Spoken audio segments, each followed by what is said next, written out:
what business do you start? Oh, okay.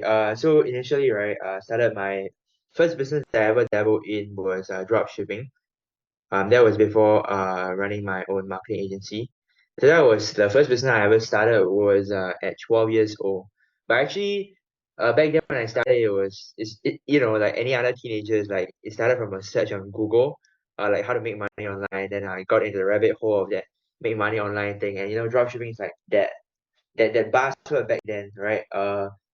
Yeah, so back then when I was 12 and dropshipping, the reason why I started like I think it's mainly because it's a very low risk and like um compared to the traditional e-commerce route, right? You don't have to inventorize your products. You can just buy and ship to your customers once you have the orders. So very low risk and very low financial risk for me to undertake as a 12-year-old. Yeah, so back then that was something that came to my mind to start and dabble in. And after I saw success with drop shipping, I decided to transition over to running a e-commerce marketing agency. The reason why I made that transition is because I realized that drop shipping is a very it's like molding myself into someone with a shiny object syndrome that I have to constantly chase new products, like because um like there will definitely be evergreen products, right? But there will still be products that are seasonal, and once that season dies off, the product loses popularity and appeal, then you have to switch them out, right? And basically you have to find a new product that is on traction. So it's always constantly like finding that new winner, which I feel like it's not something that I really enjoy a lot. I think in that throughout the whole process, right? The one thing I hated the most about e-commerce was probably customer service. Because I had to like manually reply all these emails, and because dropshipping is like I don't have the goods, right? So and I have to come up with very valid reasons for why my products take very long, and like I have to give them like gift cards, things like that to really ease their tension of not receiving a product on time. And also sometimes the quality of the products may not be there, right? Because you can't QC unless I really like 3PL it and inventorize it myself. But back then, But to you me, I didn't was still because it was shipped directly, so you had no control, right? yeah, correct. Yeah. So a lot of these factors. So I felt that I was more building a like e-commerce stores rather than a brand per se. So I really felt that more of what I enjoyed was the advertising part of it, because I feel that throughout drop shipping, the reason why I succeeded with it was not really like any like media buying tactics. I think contrary to a lot of people, right? The reason why I succeed is more focusing on um that front end of it. That's why even in the agency, what we always emphasize a lot is about psychology based selling, right? About using the right copy and the right images and creatives to really convert the customers. It's really understanding what type of offers will resonate well and how do you convert people, right? Rather than saying, oh, I'm going to use ABO, CBO. I mean, all these matter to a certain extent. But for me back then, I rather use more of my psychology based selling in the ads itself to really convert. And that's how, I really land the ads with low CPMs, low CPC, low ad costs, and be able to scale rather than, oh, I'm gonna duplicate this ad set 5 times, 10 times. Because to me, I believe that ultimately advertising as a whole, right, you have to look at it in its most nature and raw form, which is being good at words and knowing how to persuade people. And I think that's the skill that I possess, and that's the reason why I choose, to dive into running an advertising agency, which is Arco Media. Yeah, so that's pretty much the why I transition as well. Yeah, that's good stuff, man. Could we backtrack back when you were saying you were drop shipping, right? Just before you pivot to the agency, like how long did that last, and how much, like what were the results like? How much do you generate before you pivoted to the agency model? Yeah, so I started dropshipping back in when I was 12 years old. So 12 years old, now it's 2020. I think it's 2017. 2017, I started dropshipping. And then I did it for about, I think it was around 2 years. So around 2019, 2020, then I like formal pivoted into running an agency. So like Arco Media was started in 2020 October, right? That is officially rebranded. But I like I like really stopped drop shipping. I would say back in February 2020, and then I transitioned into like freelancing and helping my friends or people that I know that are doing drop shipping with their ads, and that's how I really got started with that agency in inverted commas, right? That is how I got my start. But really, when it became a real agency, like a real agency, is in 2020 October. So in terms of revenue generated, I would say my first winning product, which is a jellyfish lamp, generated 70,000 USD, which I believe is about 90 plus K SGD. But in total revenue, like over the 2 years of drop shipping, I would say revenue, right? Revenue wise was around was it? I think it was around 300K, 300K USD. But this is in revenue, and also dropshipping margins are really good. So, yeah, it's the profit margin, I think in total was only like 25 to 30%. Yeah, of So that's like 70,000 mhm. Yeah. So you use the profits from the previous store to kickstart the agency. Yeah, but obviously agency you don't really need Yeah, you, capital. Yeah. yeah, you don't need. But you essentially wrote that money into the next business because you shut down the first one. Correct. I Yeah. think most of it was just in my reserves, like for the rainy days. Yeah. Okay. So um yeah, so you didn't enjoy after the 3 years to pivot to the agency. Yeah, I just think of how I can write that later. Mhm. Uh okay. So since starting the agency, right, how did you launch your offer? And then how do you land your first agency client? Mm. So yeah, good question. I think initially when I first started like the agency, how like the type of offer that I launched was really a low retainer and more of a performance based, because I feel that starting off, right, you don't have much track record, and it's very hard for you to justify a very high upfront fee. So we went with more of a low end um front end offer. So initially, I even did trials, like free trials for people. So I say that, okay, I'll run ads for free, and then basically just pay me a percentage of the revenue that I generate you, right? So back then was like I think 7.5% of revenue generated from Facebook ads. And then I tried another offer, which was basically like only like I think it was, if I remember correctly, I think it was a 1.5K USD upfront, plus around 10% ROAS. And then obviously with that, we eventually went up and up and up. And obviously to now, right now, in terms of like our retainer size is around like 5K USD. um, we have a flat and also a performance cut of it, right? But initially the first few iterations of the offer were very low end offers that was more performance driven. Yeah. Okay. Uh, so you say you were willing to offer a free trial to get your foot in the door. So how long did it take for you to land that first client and then convert it into like a paid client? So I think like that's probably the hardest part. Mm. Right. So I think because the first few clients I had was more from Facebook groups, right? So it was just people that I was chatting back in those days.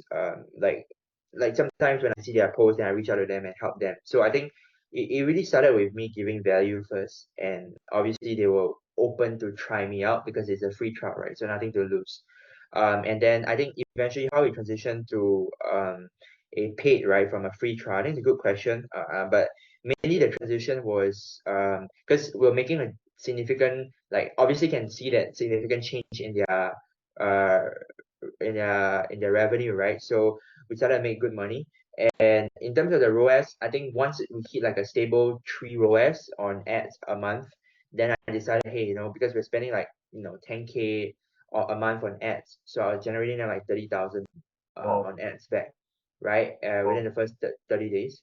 Then I was like, okay, shall we transition over to a, like I mean, you see my results, right? Maybe we start with a retainer, so that obviously we are in for the long term. And also, I see commitment from you and myself as well. And then that's how we really went from there. And then obviously, it was more of using them to build up case studies, to see, like, even with low ad spend, we can scale to, pretty good results, and using those case studies and, sign even bigger clients. But yeah, it was those clients that allowed me to sign bigger ones, because you need to show some sort of track record, and that was the one that helped us to get that track record. Okay. So you talk about how you signed in for free with the Facebook group. They saw the value, so they took a shot on you, and you helped them to get as much as a 3x ROAS, which is incredible, right? 30K a month with just 10K per month in ad spend. And then from there, it's very easy conversation to say, look, I'm already making you so much money, so how about this? Like, I also can't keep doing this for free, right? Because I also need to pay my own bills. So what if I do a performance like 20% of the profit, something like that? You said you convert it into a performance agreement. Yeah, correct. The free trial, just now I mentioned, was free trial but with performance based. So like, Also it wasn't a full free trial, it's a free trial but with performance like only if I show yeah, you. correct. Yeah, so it's like, you pay when you win lah. So yeah, so there was a performance, was a 7.5% of revenue generated. Then the one that I 7.5%. then the one that I transitioned them over was really to have that, that fixed MRR coming from a client. So that's why I wanted, like, a good, like, 1.5K flat retainer for after I've generated the results for them. Yeah. Okay. So it was a free trial with a performance, 7.5% of revenue. And once Yep. you all hit the KPI with, let's say, the 3x ROAS, then you convert it into a base plus performance. Yeah, correct. How much was that? You said 1.5K. Yeah. Okay. USD, yeah. Yeah. Afterwards, it was a easy way to convert client.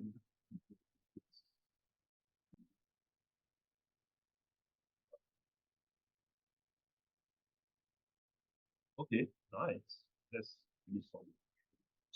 So since the launch, right, what has worked to help you guys to actually attract and also like retain the clients?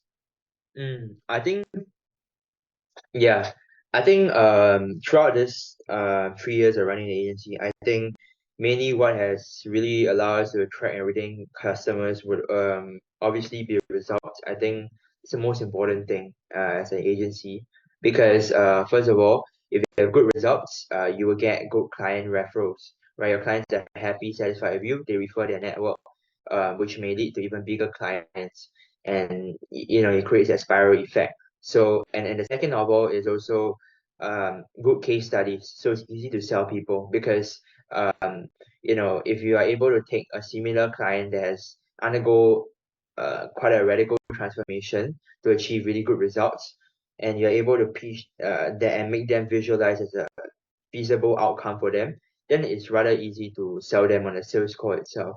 So I think that, what really helped us is obviously having good results, and I would say it's also maintaining good client relationships as well.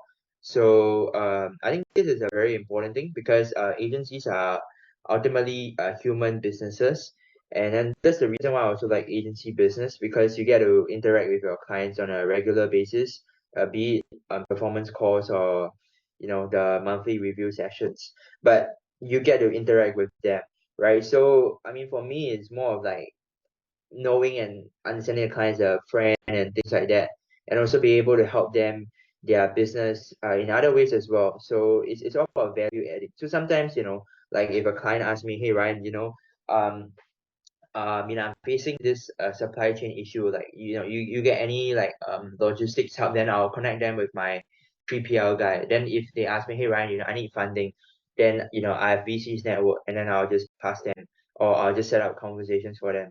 Right. So it's about also how can I value add to them. So I mean, it's not just about you getting that advertising help from me, but rather, like, holistically speaking, like, how can I really help you to undergo revenue transformation in your business. Real business growth is what I'm more concerned about. That I help you, you help me. So it's like kind of really a mutual beneficial relationship. And I think that's really what help us to attract and retain customers. So even if we don't do a lot of cold outreaches, we still can get good referrals, which are quite warm and easier to convert, contrary to the popular belief of spamming emails, like mass outreaches, large volumes of emails to cold people on the internet. I think it's much better if you get clients that are already working with you to reach out to the network and incentivize them to refer them for you. We have a client referral program, things like that in place. So there are incentives and also obviously case studies for us to make them feel assured to refer their friends and network to us as well. So that's really what helped us to attract and retain customers throughout these 3 years. Yeah. So it has been more of a word of mouth and strong case studies instead of like really cold outreach, just spamming people in the face. Yeah, I mean, cold outreach, I don't do it on the side as well. I mean, oftentimes to really get that get that calls booked in. But yeah, like what you say is mainly that warm leads from our referrals and good case studies that really help us to get all these clients over the years. Right. And you talk about a referral program. Can you tell us more about how does that look like? Yeah, so referral program is like for every client that you refer to us, we'll pay you 10% of the cash collected from the client per month if you're a client of ours. So let's say if you're the client 5,000 a month, right? After everything, then we'll give you $500 USD every month.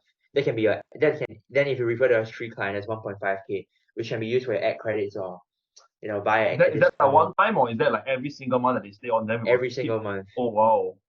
Yeah, so it's a every single month thing. As long as the client stays with us and you stay with us, then it'll be a continuous thing. I think it's a good way because I mean it feels that I'm also involving my clients in my business as well. So they are making from me as well and I'm so helping them as well. So I don't feel like I'm really giving meat away because I feel that it's always like how can I help you and you can help me kind of thing rather than thinking of it as giving away like equity in your business. So I think that's really what helped us. Wow, that's really smart then. Yeah. Okay. So how are you guys doing today? Of course, obviously a lot of things have changed in the past 3 years, right? Starting from your own store to doing it by Mhm. yourself as a freelancer, now having a team of 8 people at such a young age. So how are you doing today? And also what does the future look like for our RKOH Media? Yeah, so I think in today, like I think the most immediate future will be national service, which will occur next year. Fuck. Fuck. Yeah. Yeah, that's the most realistic outlook of the future for now, for the next 2 years at least. But yeah, I would say I'm happy first of all, finally graduated from school and obviously being able to devote like now 100% of my time and effort into business and not really being stretched, in both ways and being able just to focus on one thing at a time, which I think is very valuable and something I really cherish a lot. I'm very happy to be able to go all in into business, as I believe that everyone should. Um, and for the next 2 years, definitely is building the infrastructure and teams in place, systems very important to make sure that the business runs without me. I think NS is a good challenge for me. I mean, it really pushes me to like, how do I automate my business and how do I make my business more efficient, even without me, right? Or even perform even better without me. So definitely gonna ramp up paid ads for the agency, paid ads, so that we get clients more on demand kind of thing. Besides, I mean, referrals are good, but it's not very predictable. Like I can't just say that I'm gonna get 1 to 3 new clients this month. Right? I need a more predictable way of getting clients. So I think paid ads is something that will be looking to adopt. Yeah, more on paid ads, and then the future would be obviously Arco Media will continue. But eventually I want to grow into a mini like um venture capital studio where we become a brand incubator rather than an agency because I feel that the direction for us at least is taking a stance into a growth partner for direct-to-consumer brands in Asia for the next 2 years. Because after being in the US market for a while, I realized that why not go back to my roots and help Asian brands and obviously work in the normal Asian time zone. So my main focus for the markets will definitely be to conquer the Asian market. So it'll Wow. be Singapore, Dubai, Hong Kong. Um, yeah, so mainly these few countries, in terms of Asia, and then but obviously right now we are looking more towards to work with only like 7-figure and 8-figure brands as growth partners. So we are more of like long-term agency partnerships that we're looking after rather than smaller clients. We do consulting for smaller clients, but not really done with you kind of thing. And also we do invest now in angel invest in direct to consumer brands that we believe that we are able to blow up. But as of now, we have not yet to invest because we have not found suitable choices. But in the near future, we're definitely open to investing in direct to consumer brands, as I believe that they are very good assets. And yeah, and very good exit within 3 to 5 years, right? So that's really direction. The future looks like for me, I think beyond the agency, because I feel that I want to move on to other businesses, and more into the like a serial entrepreneurship path rather than sticking to one machine and making the machine go faster. I rather have 5 machines that's propelling fast rather than one machine is propelling super fast, because if one machine breaks down, I'm doomed. But if one machine is moving fast, breaks down, I have four others, right? For example. Mm. So I want to build other businesses as well, which leads me to one of my passion, which is to also give back and help people who are just like me when I'm just started, right? And Elevate. Elevate pitch. yeah, so I'm looking to build Asia's most private Oh, insider oh shit. community of young entrepreneurs, um, and obviously be able to foster that entrepreneurship spirit in Asia. I feel that there's a lot of um, awareness or about entrepreneurship in the US and things like that. I feel that Asia is still more conservative, and that's why I try to hope to, you know, change this belief in the society that we should gravitate towards also like entrepreneurship as a possible avenue. So yeah, so uh, the main businesses or the other business that I'm gonna be building would be Elevate, right? A which is a like a private business club, but this is invite only. So we're not gonna accept Wow. everyone inside. And it's only Oh no. application based. Yeah, and obviously under Elevate we have multiple new businesses. Um, yeah, so under Elevate we have quite interesting stuff. So it's not like Oh. okay, just like a sneak inside, but it's like under Elevate we have a like a mastermind part, right, which is where you get access to different industry experts and their knowledge in the field of domain, right? And also second one was a community and live events. Third one is actually what quite interesting is building a real community. So it's where how we will have like physical like houses in Singapore that actually houses young entrepreneurs to live together on Wow. a season basis. Wow. So because I believe in that concept of bringing people like-minded together, and I hope to do it through Elevate as well. So it's not just like a pass into another course. It's not a course at all. It's a private club, private business club for young entrepreneurs. It's like an access pass. They get access into a community, into a physical like location kind of thing, and also like knowledge and also mindset, things like that. So that's the thing I'm Wow. quite excited for. Yeah. Okay, so we said a lot of things, but I just want to touch on the first thing that you mentioned in the short term. You said you guys are gonna focus working with more established e-commerce brands doing at least seven figures per year. Is there a reason why you guys chose to hone in more on this market for like the next 1 to 2 years? Yeah, for sure. I think seven figures, right? It's definitely a good indicator that they've clearly achieved proof of concept, right, in the market. And I don't think that I feel that agencies are here to really help people to scale rather than help people to test.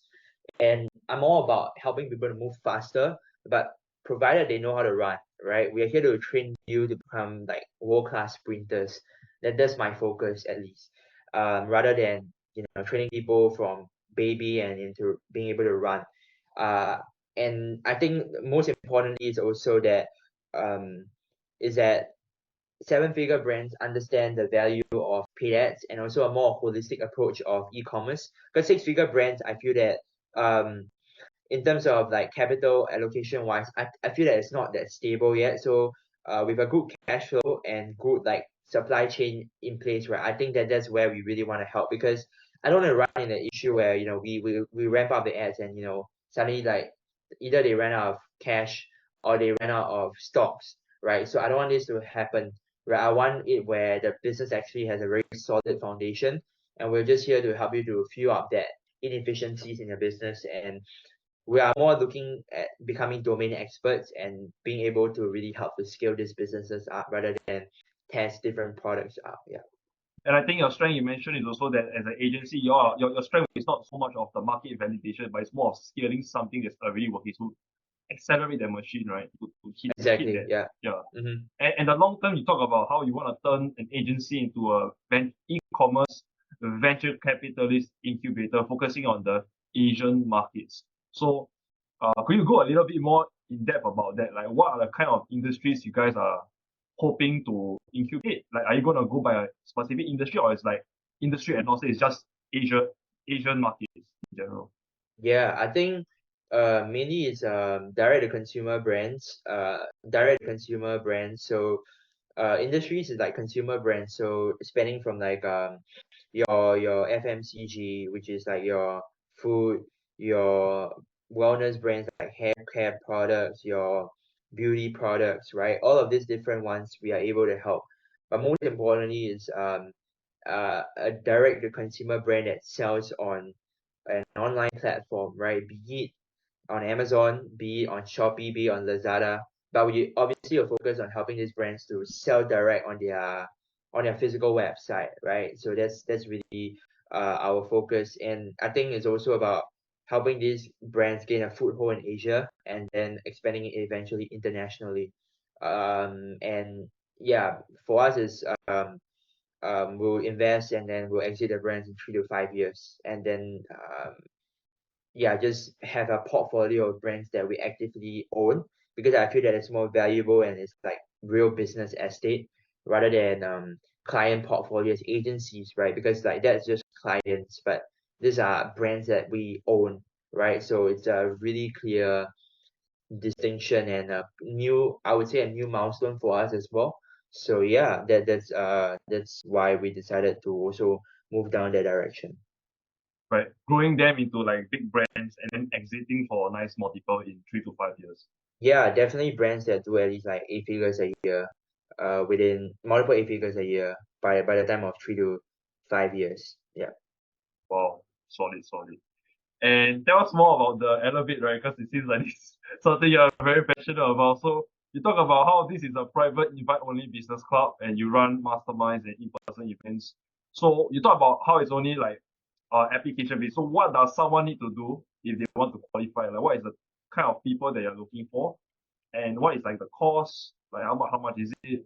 Is it like a one-time fee or is it like a yearly subscription like a country club? Mm. Yeah. It's it's so for the application basis, right? How it works. Um, More importantly, I feel that we want to look for young entrepreneurs. Like our main group, right? It's entrepreneurs between the age of 12. Sorry, actually between the age of Well, 15 to 25, right? They have developed a certain sense of maturity as well as interest towards entrepreneurship. They don't necessarily need to know what business to start, but it's best that they have some sort of like interest around it, right? And application basis, that one, I would say it's more of we want to see how of an interest. So I think it's definitely like an application form that you have to go through, and multiple like tests, personality tests, things like that to go through in order to be entered into Elevate. And Elevate is like a subscription basis. So it's quite affordable as well. It's not something that I wanna make it very expensive or high, because I feel that everyone should be given an equitable chance at entrepreneurship. And it's not a profit tool really. It's more of really helping people to get into entrepreneurship, right? So mainly how we would do it is like a membership fee, right? So I thought of doing it's just like Elevate will be $147 a month, but then that's a monthly thing, right? But we're required to be paid in yearly payments, so it's 147 times 12, so that'll be 147 monthly effectively. Because I don't feel that people should enroll in 1 month and quit. Like there's no point in that, and we want really action takers and committed people, and that's the 147 one. And but we have two tiers, which is the other one is 497, which is you're able to get access to me personally and things like that. But as for the more detailed outlines, yeah, definitely look forward to our our funnels and stuff when they're up. But for now, that it is. But I would say there will be three tiers kind of thing. It's just we have to figure out the mechanics around it. Yeah, because it's gonna be a lot of work, especially getting a lot of industry experts. And I want people to actually like, I mean, it's our time that we're spending. So nothing is more valuable than our time, right? Besides the money that we make, I think our time and expertise is more valuable. So that's something that we want to also put forward, right? That people are getting access to. Yeah, so I think that's mainly it for Elevate itself. But yeah, it's a invite only business club. Yeah. So it has to be, you said, age between 15 and 18, and they have some No, 15 to experience. 25. Yeah. 15 to 25. Okay, yeah, that now it's a bit too small already. Yeah. Okay, and they have some experience. You said doing that, they must have some kind of experience doing No, that like one. interest, like interest in Interest. entrepreneurship. Mm. How to define interest? Because it can just be literally watching one Gary Vee video and say I'm an entrepreneur. Yeah, so I think for us it's more about we want to also see like your interest in entrepreneurship. So I think we would probably get you to send in like a short video about yourself, and then like share some of your past dabbles into different fields of entrepreneurship to really see that interest from you before we decide to let you in. Because once you let in, you're just gonna become someone unstoppable. So Oh, yeah, we just wanna let the best in, or not say the best, but um we want the most committed ones to come in, and then we'll groom them to become the best. So yeah, that's the goal behind it. really right. So basically, people between the age of 15 to 25, and they have a burning passion to basically start something of their own one day. Like they realize the traditional path is not for them, Yeah. Mm-hmm. right? And you believe like the community should be as accessible for as many people as possible, but it's a monthly subscription with three different tiers. Mm-hmm. Yeah, so it's definitely equitable. It's not like a university degrees as like multiple five Yeah. figures and six. It's definitely affordable to anyone. Yeah. What is the difference in the three tiers? Other than the pricing, but what's the difference? Like, Yeah, so I mean, it's access to different things. So like ah, you have like a private one-to-one support, a support coach, things like that that you'll be getting access to, and also access to my team. So for example, like if you want to run an agency, like you can get my team to deliver for you, right? Things like that we can build for you essentially. Because we are all about like empowering the next generation of entrepreneurs in Asia. So that's something that we are focused on. awesome, man. So through starting this business, you've been doing business for insanely like long time, like 6 years really. Have you Mhm. learned anything particularly like helpful or like advantageous? Mm, yeah. Yeah, I think what I've really learned about this in this 6 years, I would say it's a lot about failures. I think that failures is something that we shouldn't be really afraid of. Because like at 12 when I first started dropshipping, like I was really damn scared to start my ads, like putting my money on the line and everything. But I felt that precisely because you're scared, right? It means that you know that you're onto something and you are invested in something. I think fear is an emotion that you feel because you're attached to something. I think that's good because it means that you actually are concerned about it. Imagine if you put $1,000 in your business and you don't fear anything. I think there's something wrong. And I think that's perfectly normal. And if you fail at your business, I think it teach you really good lessons. Um, like for example, if you fail your sales calls and things like that, right? You'll be able to understand things from a different point of view. Like, hey, maybe I shouldn't approach it this way, or I should tweak the way I frame certain things. So it really offers you like very good opportunities for you to reflect on certain things that you have not, right? So I think failures are good in entrepreneurship. And I feel that entrepreneurship is people always would say that it's like a very shiny thing. Like people, you want to make $1 million, you should be an entrepreneur. But I feel that no, because I feel like entrepreneurship is the harder path, right? It is actually the harder path because like if you work a 9 to 5, you end the day sleeping on your bed with no worries in your head because you're off work at 5 o'clock. But then if you are in a business, like even if you're on holiday, even if you're in a toilet, even you are sitting on a toilet bowl or on your bed, right? You're still constantly thinking about different troubles that you're facing in business or employees and things like that, right? So there's always a lot of things that are on your mind, and you're constantly working 247, right? So there's no such thing as like a work-life balance per se, because I feel that as an entrepreneur, your work becomes your life and your life becomes your work kind of thing. And if you love your work, you wouldn't find that work really. So it's not really an issue. I mean, at least for me, like I enjoy working. So every time I'm like in business, I feel very happy. I feel very fulfilled. And I feel that throughout these 6 years, I realized that in business, like revenue is just a number, or just a digit in your bank account. I feel that in business it's all about realizing actually you're able to accomplish so much more that you never thought you'll be possible for you to accomplish. And I think that's very meaningful because it really allows you to like unlock new potential in yourself and allow you to achieve unparalleled growth, right? So it's like you never thought that you'd be possible to hit 5 figures a month, but you hit 5 figures in a day, for example, right? And then you never thought you hit 6 figures a year, but you hit 6 figures in a month. So it's always like, these different breakthroughs that really allow you to think that, hey, as long as I put my mind to something, I'm able to achieve it. And how will really translate and pay off, right? As long as you are able to take failure in your own stride. So I think that it's it's a very good personal development phase because before you become successful, you have to become a person that's worthy of success. And not everyone is worthy of success because in order to become someone successful, you have to build yourself into someone that's disciplined, that's motivated. And it's very hard in an age where short form content or addiction to social media is rampant, right? It's very hard for people to just focus on business alone and cut all these noises. So I think the fact that people can commit and even have the interest to do business, I think it's very valuable.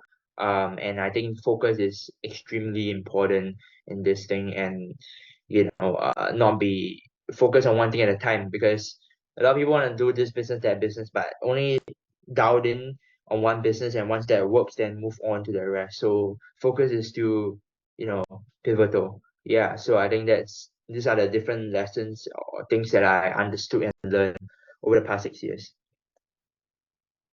That's that's writing down.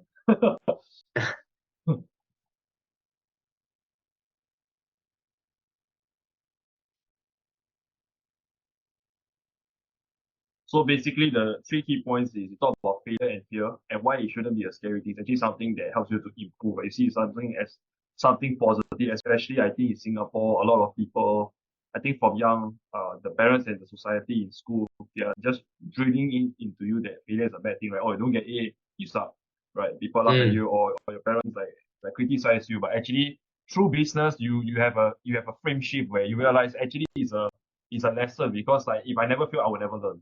So that's like the first thing. Exactly. Yeah. Yeah. And the second thing, you talk about how a lot of people, right, they don't take into account that being an entrepreneur, right, is something like you said is with you for life. Every second you are worrying, you are struggling, and I'm sure every entrepreneur can resonate with this. But it's the people that I think called social media today. A lot of people see like the flashy lifestyle. And a lot of people think like you see the fast path to becoming a millionaire. But the thing is that they only see the good thing, but they don't see the bad thing. Yeah. Right. Yeah. Mm-hmm. And I also like what you said that I think you said entrepreneurship is the ultimate form of personal development, because it actually pushes you to become the best version of yourself and help you to achieve things that you never thought would be possible. Exactly. Yeah. Yeah. And also the power of focus, right? Because you talk about how today we are living in a culture where everybody has a attention span shorter than a goldfish, which is really true because of social media and Mm-hmm. all. So it really teaches you that when you focus, right, you actually get a lot of shit done. It can be a very, very powerful edge you have over everyone else. Mm-hmm. Yeah. Yeah. So walk us through like what are some of the platform or tools you use for your business? This is more of a logistical question, in case anybody is curious. Yeah. I think communication platform we use Slack and WhatsApp. Right. But I Right. think WhatsApp is more favored in Asia. That's what we Yeah. realized. And Yeah. then in terms of like ads, right? We use Facebook ads, Then tracking wise, we use Triple Whale. Um, Oh, yeah. and then in Google Analytics, Okay. Triple Whale for tracking. Um, yeah, and then ads we have like we have TikTok ads. We have TikTok ads, TikTok for TikTok ads, and Google for Google ads lah. So these are the platforms. And then in terms of like creatives work and like collaboration, I think like we like Google documents are good. Like I don't personally use any sort of as of now, like we have not really dived into like project management like softwares, but I think like Google Docs is just quite good already in like real time collaboration work. I think it's really good. For the Canva, actual work itself, right?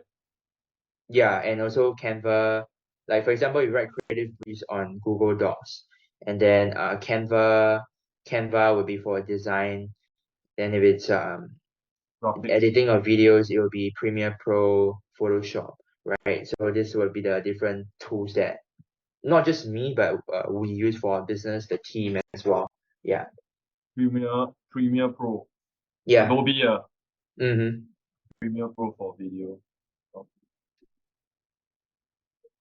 video editing. Yeah. So what have been some of the most influential books, podcasts, or resources that have benefited you like the most on your journey? Yeah. I think uh like books wise, I would say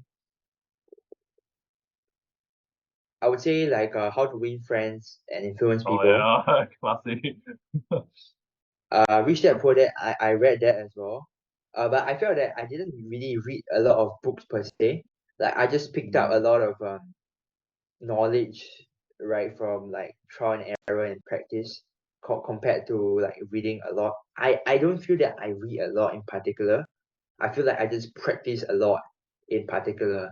So that's why like how I got good at things is just I apply what I learned, and I realized that what I learned may not be exactly the same thing, and I have to remove certain things. So I think that's what for me. In terms of yeah, then in terms of YouTube, like YouTube YouTube guys that I watch, I think it's quite a few people, but I would say that Alex Hormozy is a good one for like sales, Yeah. offer related stuff. I also watch like Sabri Subri. I think he's a person that I've been following for the agency space. I mean, we do something quite similar. And saying if you gotta understand your competitors and the big guys, right? Yeah. And then I like Davy for I don't know how to pronounce his name. It's an Australian. The Udo guy, right? Udi. Yeah, the Australian guy. The Udi, yeah. Okay. Sabri Udi. The botak head. Yeah. Ooh. Sabri Udi. Alex Hormozy. Alex Hormozy. Davy. Bogatti and Vincent. But you said your real, like, to you, the most learning comes from actually spending the time to execute, practice, and hone your skills, right? And learning. That's really really more time, always spending more time executing than just theory, lah. Like most people Yeah, just exactly. learn. How about mentors? Do you have mentors, or it's not really? It's just been yourself learning. Yeah, I mean, mentors is like no particular figure, but I mean, I spend a lot of time on like LinkedIn, like reading people's posts, like big agency owners, e-commerce, about how they approach different stuff and learn and just understand things. And Twitter as well, like the money Twitter, just learning from people in e-com. I mean, money Twitter is quite valuable. There's a lot of stuff there. What's money, I Victor? read money Twitter is basically like Twitter, that part where people are about business lah. So it's like Oh, people share about like crypto, e-com. E-com is a huge thing on Twitter. There's a lot of stuff. So yeah, mainly that those, and I just read quite widely online. So there's no particular figure per se, but I think cumulatively like I think how I got good at ads was just reverse engineering successful 7 8 figure big brands ads and picking up notes and writing, creative analysis, things like that. So that's how I really got good at ads. Yeah. you basically apply what Tony Robbins said. You want to learn, you want to get something, you just learn from the person that already have what you want. So you basically just study religiously people that are already where you want to be, like doing Mm, 7 8 figures, and then you just understand, okay, what are they doing that I'm not doing? Okay, shit, I need to like do this, and then you keep yeah, practicing. It's like really correct. real world application, not so much like, oh, go through a course, go through a textbook. Yeah. Very very nice. So we're coming to the end already, actually. So what is the advice that you want to give to, let's say, an entrepreneur who is just want to get started? Maybe someone that the younger version of yourself when he was first starting. Is there any advice you want to give to Yeah, this? I would say like go out there and try it for yourself. I think that like you can have the best ideas in the world, but they are useless like without implementation, right? The thing that separates daydreamers from winners is just a matter of implementation, right? Someone that puts things into practice and someone who just talks about things, they are just worlds apart. So you have to be able to put what you have envisioned into action. uh it may or may not work out, right? But you will learn things in the process and then use that learnings along and iterate that idea of yours. The idea of yours might not be the same as what it started out from. It will go through multiple iterations, definitely, right? In different shapes and forms. But ultimately, it will still be a product that signifies your growth. And when you look back, it's just you realize that it just starts from that first step, which is that leap of faith to start something, stick with it despite of how hard it gets, and